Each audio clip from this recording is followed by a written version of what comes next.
Élu, la paix et la provision sont sur le point de se rencontrer. Ressens-tu cette énergie?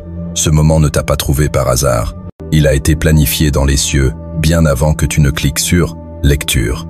Tu as traversé une saison où le fardeau semblait plus lourd que tes propres forces, émotionnellement à sec, spirituellement étiré, et pourtant, tu as continué à avancer avec une foi inébranlable. Mais quelque chose de rare se déploie maintenant, quelque chose de sacré. Le ciel a murmuré ton nom dans un changement qui ne peut plus être retardé. Tu ne seras pas seulement soutenu, tu seras comblé.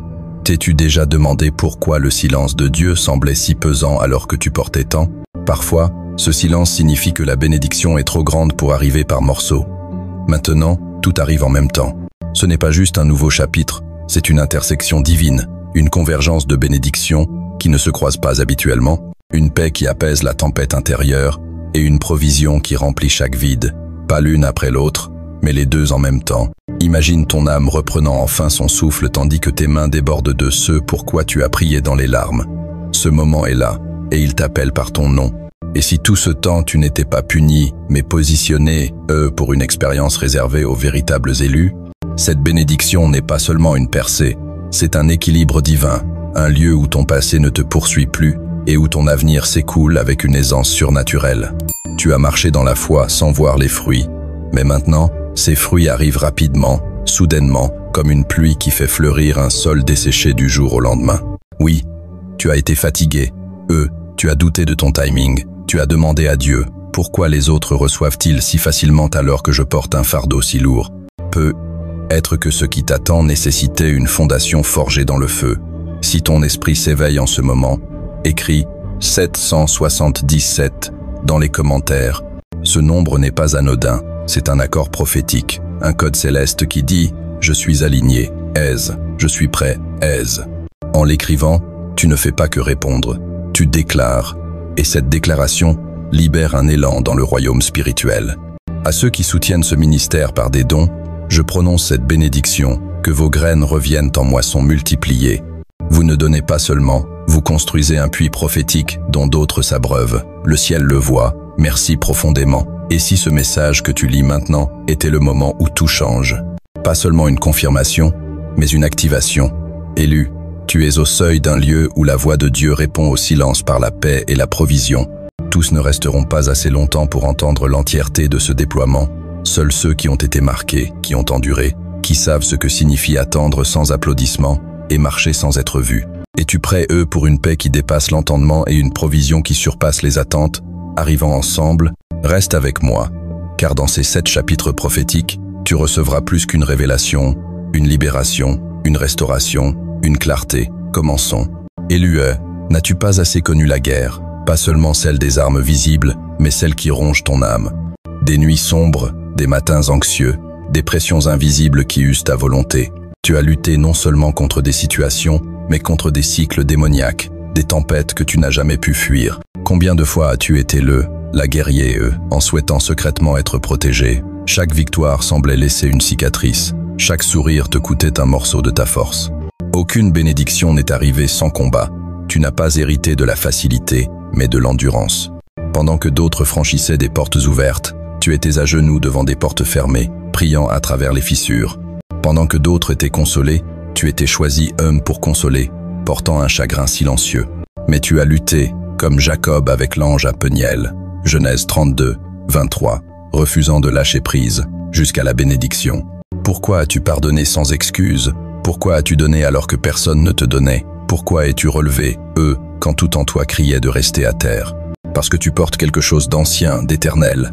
Tu as été façonné, dans l'ombre, comme David, oint en secret bien avant d'être reconnu en public. Tes mains ont connu la harpe et l'épée, la louange et le combat. La fatigue spirituelle que tu ressens n'est pas une faiblesse, c'est le résidu du poids que tu as porté. Ton esprit ne faiblit pas, il attend l'expiration. Personne n'a vu l'hémorragie derrière ton sourire, mais le ciel, lui, a tout vu. Maintenant, un nouveau son s'élève, non de guerre, mais de repos. Le champ de bataille s'éclaircit, les alarmes spirituelles se taisent. Jésus a dit « Je vous laisse la paix, je vous donne ma paix ». Jean 14, 27. Le chaos s'apaise, comme lorsque Jésus a calmé la tempête. Silence, tais-toi. Marc 4, 39. Imagine une paix aussi soudaine que la guerre l'a été. Es-tu prêt à recevoir une joie sans douleur, une faveur sans combat? Une vague d'abondance et de calme se lève, non par gouttes, mais comme une inondation. Pense à Dr Edith Eger, survivante de l'Holocauste. Votre douleur n'est pas votre identité, votre traumatisme n'est pas votre destin. Sa vie, autrefois définie par la survie, s'est transformée par une guérison soudaine. Ton histoire suit ce même chemin. À 4:12, sur un porche en Géorgie, Kendra, épuisée, a senti une brise chaude et une paix si profonde qu'elle en a tremblé. Sans emploi, sans fiancé, presque sans foi, une provision inattendue est arrivée. Un inconnu a payé son loyer, un rêve a confirmé que tout commençait. Crois-tu que cela peut arriver? Comme l'aigle qui s'élève sans panique, tu vas t'envoler, non par effort, mais par abandon à ce que Dieu envoie. Cette paix n'est pas fragile, elle est forgée dans les feux que tu as traversés, ancrée dans la présence de Dieu. La paix de Dieu, qui surpasse toute intelligence, gardera vos cœurs. Philippiens 4, 7. Cette paix n'est pas décorative, elle est défensive, un bouclier contre les batailles passées. Que changerait ta vie si tu n'avais plus à te battre pour te sentir en sécurité, si tu pouvais embrasser la joie sans crainte qu'elle disparaisse? Ce temps est là. Élu, n'as-tu pas assez vécu au bord du précipice, oscillant entre percée et épuisement? Chaque matin, une question te hantait. Aurais-je assez de force, de foi, de ressources pour ce jour? Tu as étiré chaque euro, chaque moment, chaque goutte d'énergie, tout en donnant aux autres. Tu as donné quand cela défiait la logique, semé dans un sol sec, croyant en des moissons invisibles. Tu as titré avec des larmes, levé les mains dans la louange alors que ton monde s'effondrait, souri au témoignage d'abondance des autres, tout en cherchant un sens dans ta sécheresse. Pourtant, l'amertume ne t'a jamais revendiqué. Tu es resté doux, douce, fidèle dans le feu, murmurant « Dieu pourvoira ». Comme la veuve de Sarepta qui donna son dernier repas à Élie, 1 Roi 17, 12-6, ton obéissance dans le manque a déverrouillé une multiplication divine. Pourquoi as-tu continué à donner sans recevoir? Parce que ton esprit savait ce que tes yeux n'avaient pas encore vu. La survie n'était pas ta destinée, mais ton entraînement. La sécheresse se brise, le désert perd son emprise. Comme les Israélites recevant la manne quotidienne, avant d'entrer dans une terre de lait et de miel. Exode 3, 17. Tu passes de la survie quotidienne à une abondance générationnelle. Et si tu n'étais pas destiné, à vivre dans le juste assez, imagine un flot, non par force, mais par faveur. Oprah Winfrey, élevée dans la pauvreté, a dit « J'ai toujours les pieds sur terre, mais je porte de meilleures chaussures ». Son histoire, comme la tienne, a commencé dans le manque, mais l'obéissance l'a menée à l'abondance.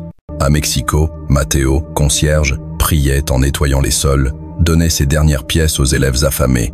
10 ans plus tard, il est devenu directeur d'école, non par exigence, mais par excellence silencieuse.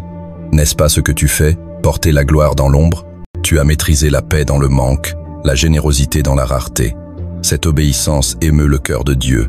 Comme le papillon émergeant de son cocon, la pression n'était pas une punition, mais une formation pour tes ailes. Le son du ciel libère maintenant ce que la terre a retenu.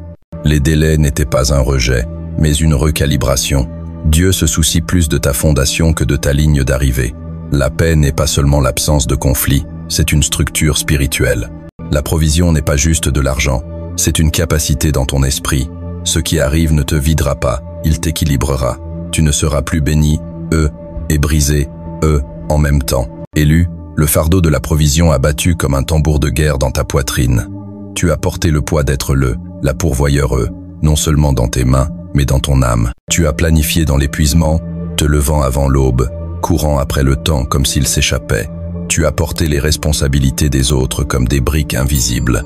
Te souviens-tu des nuits à calculer les factures et les émotions, des rôles acceptés non par vocation, mais par panique? Ton esprit aspirait à un but, mais ta réalité exigeait de la performance. Tu as porté l'épuisement comme un parfum, assumant des tâches pour nourrir, pour tenir des promesses, pour survivre. Et dans ce chaos, tu murmurais « Dieu, donne-moi juste la paix dans ce processus ». Ce murmure a été entendu. Et si tu n'étais pas créé, pour performer sans cesse, les portes que tu devais enfoncer s'ouvriront désormais par une aisance divine. Jésus ne performait pas sous pression. Il se retirait pour prier. Luc 5, 6. Tu es invité, à ce même rythme.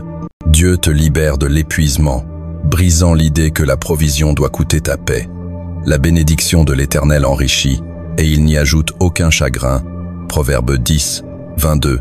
Imagine une provision qui te guérit, des opportunités qui voient ton appel avant tes diplômes. Lorraine, dans son dîner en Appalachie, priait en faisant des pancakes, servait la gentillesse avec chaque café. Un blogueur a transformé son commerce en destination, non parce qu'elle a cherché la gloire, mais parce qu'elle est restée fidèle. La provision qui arrive respectera ton intégrité, parlera ton langage spirituel et n'exigera pas de sacrifier ton repos. Comme une rivière qui sculpte la pierre sans hâte, ta provision coulera par la grâce, non par l'effort. Élu, tu as vécu trop longtemps entouré par l'agitation, un vacarme désorientant, des relations instables, des responsabilités émotionnelles, une guerre spirituelle incessante. Tu étais le phare dans la brume des autres, l'ancre dans leur tempête, tout en t'effilochant en silence. Pourquoi venaient-ils toujours vers toi? Tu contenais leur chaos, alors que le tien envahissait ton sommeil, ta santé. Tu portais des fardeaux qui n'étaient pas les tiens. Mais maintenant, le ciel agit, non seulement comme consolateur, mais comme perturbateur divin. Dieu ne calme pas seulement le chaos, il le confronte, te libérant des systèmes et des esprits qui troublent ta paix. Dieu n'est pas un Dieu de confusion, mais de paix. 1 Corinthiens 14, 33. Ce qui te perturbait deviendra intolérable, car tu es élevé à de nouvelles fréquences où le chaos ne peut te suivre. Comme Élie après sa victoire au Carmel, épuisé sous un arbre, 1 Roi 19, 12. Tu reçois une voix douce et tranquille. Le chaos que tu tolérais devient étranger.